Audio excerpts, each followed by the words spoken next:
as we just discussed, now we need to think about the balance sheet, okay? And I know it might look scary. Now we have all these items here, right?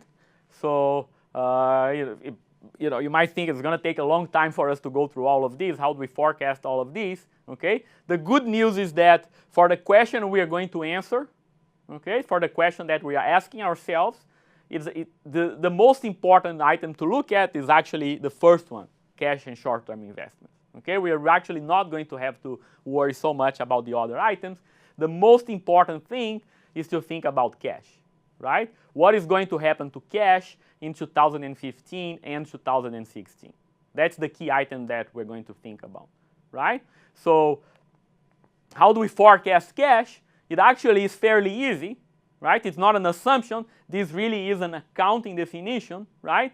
So the PepsiCo's cash in 2015 should be exactly equal with the cash in 2014 that you ended up the year with, plus whatever happens in 2015, right? So if you generated $190 million of cash, as in our example, your cash is going to go up a bit. And then you go to the future year, right, 2016, what happens?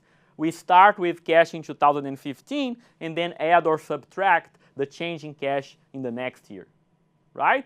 So as we just learned from forecasting the cash flow statement, what's happening here is that the company is generating a bit of cash in 2015 and then generating a large negative cash flow in 2016, right? So the answer is that cash is going to go down by approximately $2.5 billion between 2014 and 2016, okay? So you could go back here, right, if you want, and just write down these numbers, right? So your cash is going up a little bit from 2014 to 2015, right? And then it's going to go down substantially from 2015 to 2016, okay? So this is the number, right? PepsiCo's cash, according to our forecast, is going to go to $6.3 billion, okay? What about the other balance sheet items, right? So as I said, we don't have to worry so much about those now, okay? But the solution that I'm going to post, the Excel spreadsheet that I'm going to post on our website, okay, actually has everything done for you. The important thing to notice is that the changes in the balance sheet have to be consistent with the changes in the income and the cash flow statement. Okay, that's what we did for cash. Our cash flow statement projects that cash is going to go down by $2.5 billion. The balance sheet reflects that. Okay, same idea here. For example, PPE, right? PPE is property, plant, and equipment, right? PepsiCo has some equipment. If you are making capital expenditures, if you're engaging in an expansion plan, right, your PPE is going to increase. Okay, so the increase in net PPE is going to be equal to the capital expenditure in 2015 minus the depreciation, right? Your assets are going to depreciate by a certain amount. Okay, same thing for working capital items, right? We assumed that the company requires net working capital investments in receivables and inventory. So the amount of receivables and inventory that you end up with in 2015 have to reflect the increase that happened during that year. Okay, so it really is pretty simple, but it does involve, of course, a lot of calculations, and you can check here what the answer is, right? So for example, your PPE is going up, especially in 2016, right, because of your expansion plan. Your current assets are also reflecting, receivables and inventories are reflecting the increase in working capital, okay, and so on and so forth. As I said, I will post a solution with all the details and all the numbers for you to check, okay? But as I said, really the important number to think about is cash, okay? So think about this question. Now we are ready to actually answer the question that we posted in the beginning. We've done all the work, so now it's just analysis, okay? So let's think about this. Can PepsiCo finance the expansion plan or not, given these numbers?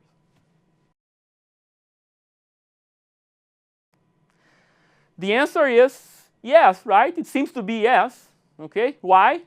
Because, PepsiCo has about $8.7 billion of cash in 2014. That's the cash reserve that the company has. Okay, cash is going down, of course, right? Cash is going down to 6.3 billion, but that seems like a reasonable, still a reasonable number. PepsiCo has sufficient cash to finance this expansion plan, right? The answer would be different, for example, if cash had become negative. Okay, so if you figure out that you don't have enough cash to finance an expansion plan, then you're going to need to issue new funds, right? That's when the company has to plan and financing, go to the capital markets and raise new financing. Okay, but in this case, the answer seems to be yes. And notice the word seems. Okay, everything is more complicated than it seems, right? So there are two issues that you want to consider here. Okay, remember in Module 1, we talked about liquidity, cash ratios, right? So, yes, PepsiCo has sufficient cash to pay for the capital expenditure. On the other hand, this implies that PepsiCo's cash ratio is going to go down, right? If you work out the numbers, PepsiCo had approximately a 50% cash ratio in 2014. Remember, the cash ratio is cash divided by current liabilities, right? And this cash ratio is going down from 50% to 30%, right? So now, PepsiCo's financial manager, the CFO, has to think about, is this still a good level of liquidity to have, right? How is the financial manager going to answer that question? Probably by doing even more financial forecasting, right? So now you're going to have to think about what's going to happen even in future years. Is Pepsi going to need more cash, right? Should we maybe keep a 50% cash ratio just for security reasons and all that, right? So maybe it's not true. Maybe PepsiCo will have to issue additional external finance, okay? Plus, again, let's go back to an idea we discussed in Module 1, okay? PepsiCo is a multinational company, right? So some of this cash is likely to be trapped outside the US. So try to remember that. Why is this, right? PepsiCo is a multinational, right? So if PepsiCo decides to bring the cash back to the US, it's going to incur a large repatriation tax.